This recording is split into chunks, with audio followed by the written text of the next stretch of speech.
In this video, we will look at how we can debug stream operations. There are two ways we can debug stream operation. The first way is the trace and chain tool, which is provided with the debugger, and the second way is to use the peek operations or the peek method, which is provided with the stream API. So let's look into the first way.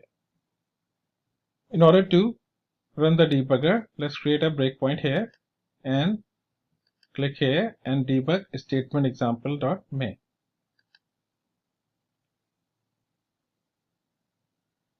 This will open the debugger, and now click on this link, and this will open up the stream trace tool, and through which you can see what is going on with each and every operations. If you're seeing a different screen, just make sure that you are in the flat mode. Here you see the list, and then after filter you see this, and after filter this, and then after collect you see that this has been collected.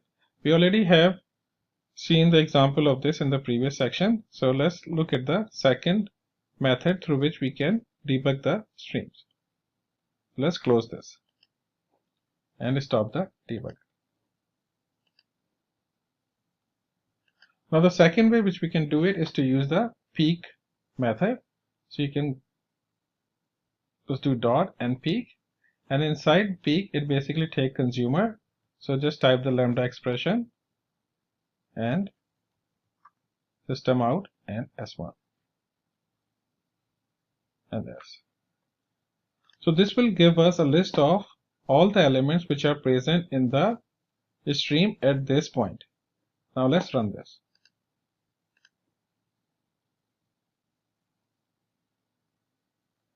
So you can see that all the instructors are printed out, and this is the statement which has been printed out using system out.println map. Now let's comment this and run this example again. Now you can see that all the 5 instructors are printed out. Now you want to see what are the values after running this filter operation. So just copy this peek and then paste it over here, and then run this example again.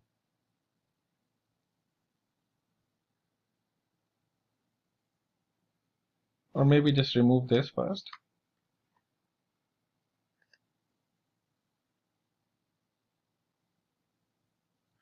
So you can see that after applying this filter, we only have 3 elements left.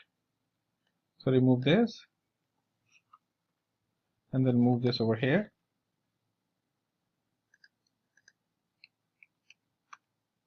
And let's run this example again. And then now you can see that there are only 2 elements filtered out after both of them. So this is the second way which you can use debugging on a stream.